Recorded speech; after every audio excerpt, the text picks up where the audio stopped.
Salam sejahtera, selamat beraktivitas. Biar kiranya kita merenungkan firman Tuhan terambil dari 1 Korintus pasal yang ke-13.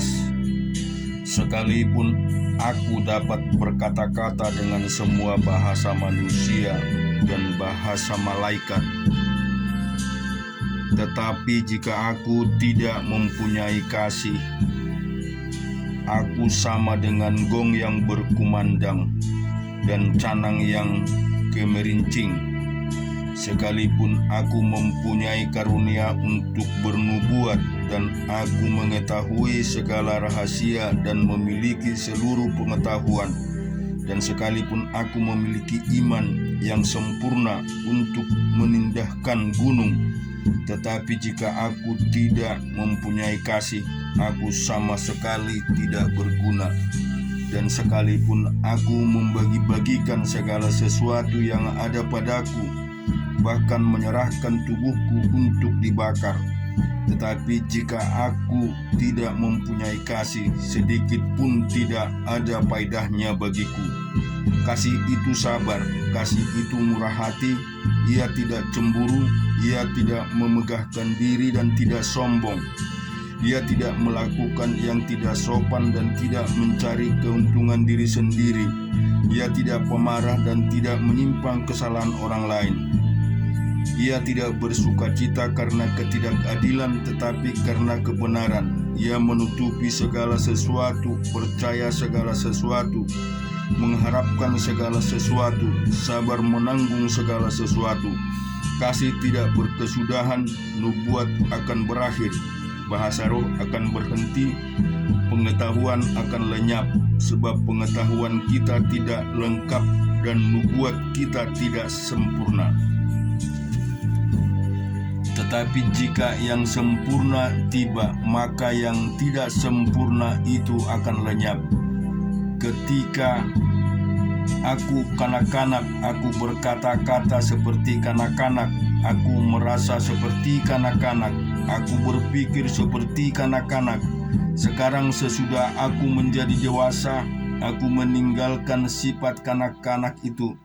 Karena sekarang kita melihat dalam cermin suatu gambaran yang samar-samar, tetapi nanti kita akan melihat muka dengan muka. Sekarang aku hanya mengenal dengan tidak sempurna, tetapi nanti aku akan mengenal dengan sempurna seperti aku sendiri dikenal.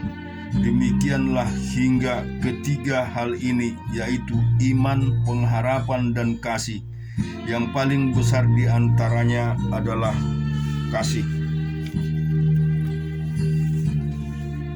Kita baca firman Tuhan di Yesaya 61. Roh Tuhan Allah ada padaku, oleh karena Tuhan telah mengurapi aku. Ia telah mengutus aku untuk menyampaikan kabar baik kepada orang-orang sengsara dan merawat orang-orang yang remuk hati, untuk memberitakan pembebasan kepada orang-orang tawanan dan kepada orang-orang yang terkurung kelepasan dari penjara, untuk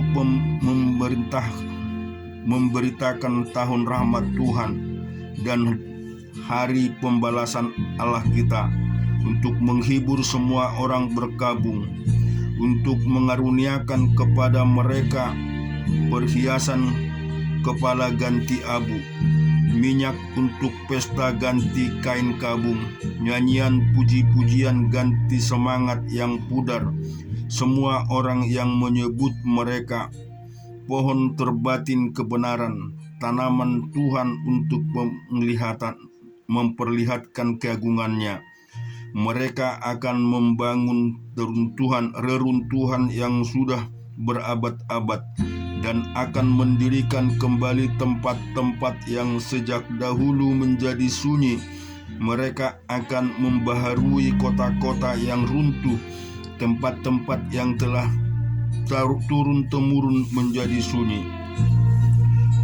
Orang-orang luar akan melayani kamu sebagai gembala kambing dombamu, dan orang-orang asing akan bekerja bagimu sebagai petani dan tukang kebun anggurmu. Tetapi kamu akan disebut imam Tuhan dan akan dinamai pelayan Allah kita.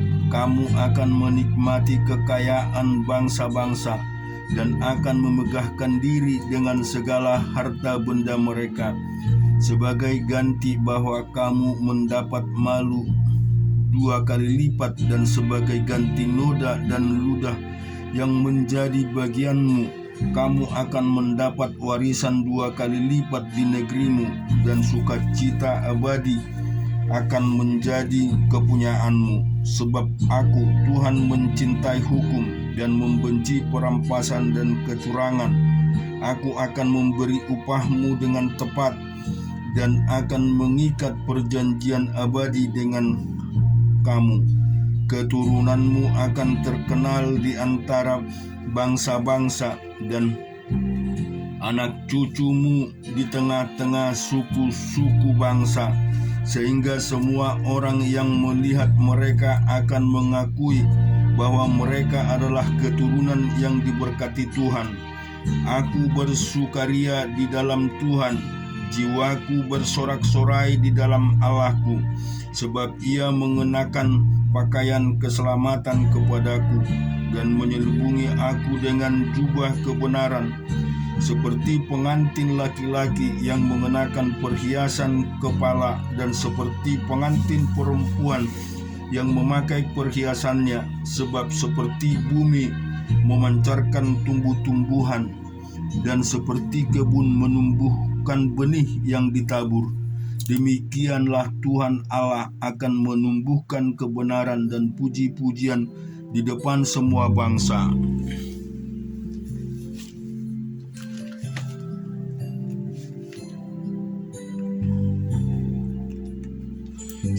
Satu Samuel pasal yang ke-6.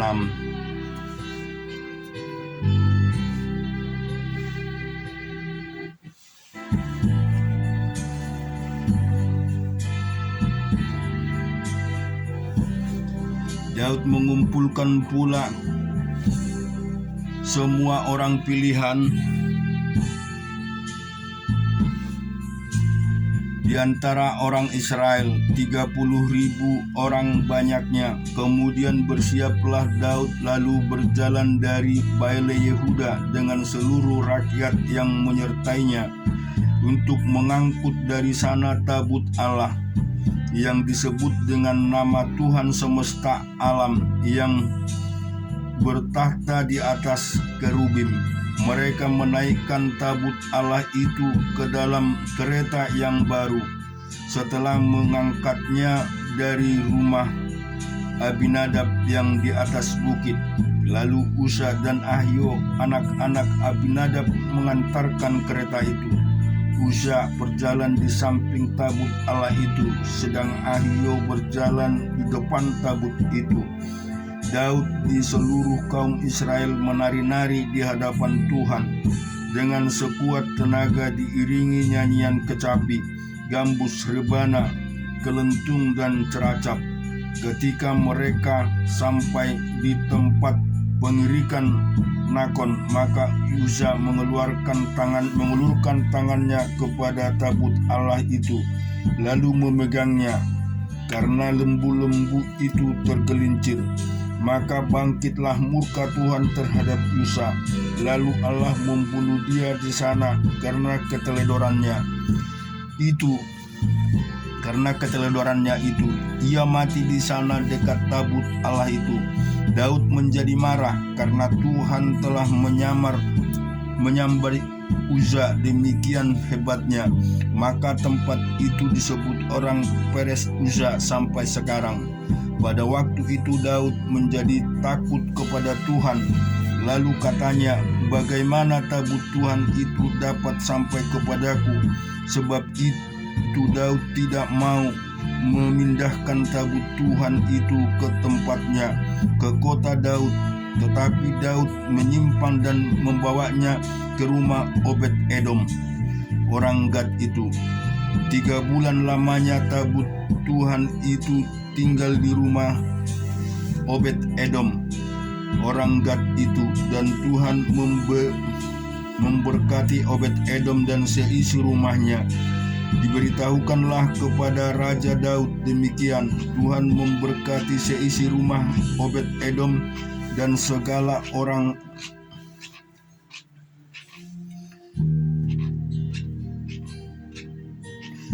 ada padanya oleh karena tabut Allah itu. Lalu Daud pergi mengangkut tabut Allah itu dari rumah Obed Edom ke kota Daud dengan sukacita. Apabila pengangkat tabut Tuhan itu melangkah maju 6 langkah, maka ia mengorbankan seekor lembu dan seekor anak lembu gemukan, dan Daud menari-nari di hadapan Tuhan dengan sekuat tenaga. Daud dan seluruh orang Israel mengangkut tabut Tuhan itu dengan diiringi sorak dan bunyi sangkakala. Ketika tabut Tuhan itu masuk ke kota Daud, maka Mika anak perempuan Saul menjenguk dari jendela, lalu melihat Raja Daud meloncat-loncat serta menari-nari di hadapan Tuhan. Sebab itu ia memandang rendah Daud dalam hatinya. Tabut Tuhan itu dibawa masuk, lalu diletakkan di tempatnya di dalam kemah yang dibentangkan Daud untuk itu. Kemudian Daud mempersembahkan korban bakaran dan korban keselamatan di hadapan Tuhan. Setelah Daud selesai mempersembahkan korban bakaran dan korban keselamatan, diberkatinyalah bangsa itu demi nama Tuhan semesta alam. Lalu dibagikannya kepada seluruh bangsa itu, kepada seluruh kalayak ramai Israel, baik laki-laki maupun perempuan, kepada masing-masing seketul roti bundar, sekarat daging dan sepotong kue kismis. Sesudah itu pergilah seluruh bangsa itu masing-masing ke rumahnya. Ketika Daud pulang untuk memberi salam kepada seisi rumahnya, maka keluarlah Mikal binti Saul mendapatkan Daud. Katanya, betapa raja orang Israel yang menelanjangi dirinya pada hari ini di depan mata budak-budak perempuan para hambanya, merasa dirinya terhormat pada hari ini, seperti yang hina dengan tidak malu-malu menelanjangi dirinya. Tetapi berkatalah Daud kepada Mikal, di hadapan Tuhan yang telah memilih aku dengan menyisihkan ayahmu dan segenap keluarganya untuk menunjukkan aku menjadi raja atas umat Tuhan, yakni atas Israel. Di hadapan Tuhan aku menari-nari, bahkan aku akan menghinakan diriku lebih daripada itu. Engkau akan memandang aku rendah, tetapi bersama-sama budak-budak perempuan yang kau katakan itu, bersama-sama merekalah aku mau dihormati. Mikal binti Saul tidak mendapat anak sampai hari kematian. Di Yeremia pasal yang 41, dalam bulan yang ke-7 dan datanglah Ismail bin Netaya bin Elisama, ia keturunan raja dan perwira tinggi raja beserta 10 orang kepada Gedalia dan bin Ahikam di Mispa, sementara mereka makan roti bersama-sama di Mispa. Maka bangkitlah Ismail bin Netaya dengan ke-10 orang yang ada bersama-sama dia. Lalu mereka memukul mati Gedalia bin Ahikam bin Sapan dengan pedang. Demikianlah Ismail membunuh dia dan telah diangkat Raja Babel atas negerinya. Juga semua orang Yehuda yang ada bersama-sama dengan Gedalia di Mispa, dan orang-orang Kasdim yakni prajurit yang terdapat di sana dipukul mati oleh Ismail.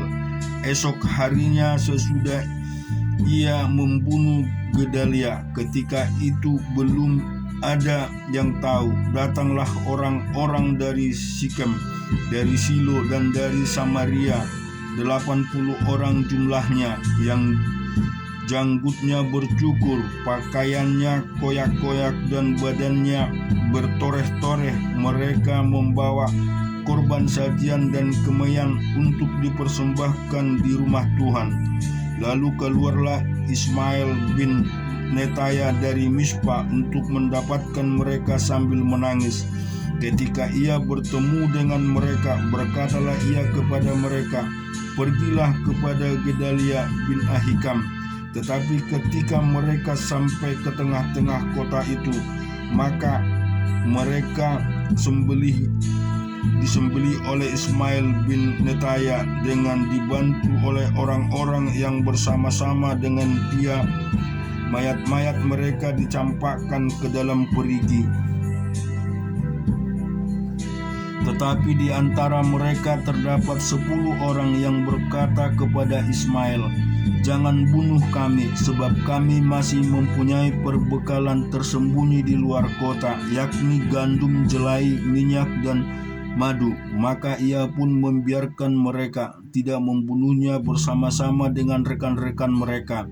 Adapun perigi kemana Ismail melemparkan segala mayat orang-orang yang dipukulnya mati itu adalah perigi besar yang telah dibuat oleh Raja Asa untuk menghadapi Baesa Raja Ismail.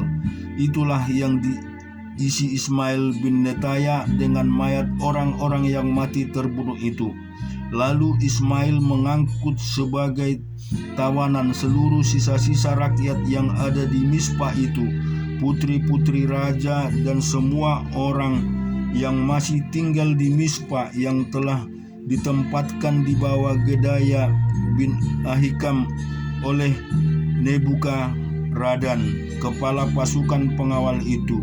Ismail bin Netaya mengangkut mereka sebagai tawanan, lalu ia berangkat untuk menyeberang ke daerah Bani Amon. Tetapi ketika Yohan bin Kareah serta semua perwira tentara yang bersama-sama dengan dia mendengar tentang segala kejahatan yang telah dilakukan Ismail bin Netaya, maka mereka pun mengumpulkan semua anak buah mereka, lalu mereka berangkat memerangi Ismail bin Netaya. Mereka bertemu dengan dia di telaga yang di Gibeon. Ketika seluruh rakyat yang bersama-sama dengan Ismail melihat Yohanan bin Kareah serta semua perwira tentara yang bersama-sama dengan dia, maka bersukacitalah mereka. Semua orang yang diangkut sebagai tawanan oleh Ismail dari Mispa itu berbalik dan pergi mengikut Yohanan bin Kareah. Tetapi Ismail bin Netaya beserta 8 orang terluput dari tangan Yohanan dan pergi ke daerah Bani Amon.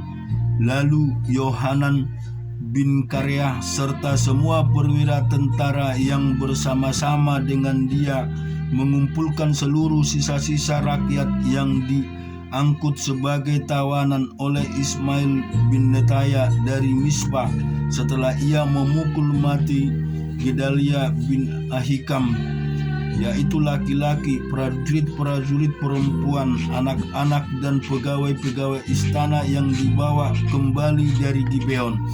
Kemudian mereka berjalan terus dan berhenti di tempat penginapan milik Timkam dekat Bethlehem dengan maksud berjalan terus-menerus menuju Mesir untuk mengelakkan orang-orang Kasdim yang ditakuti mereka oleh karena Ismail bin Netayam telah memukul mati Gedalia bin Ahikam yang telah diangkut Raja Babel atas negeri itu. Amin. Tuhan kiranya memberkati kita semua.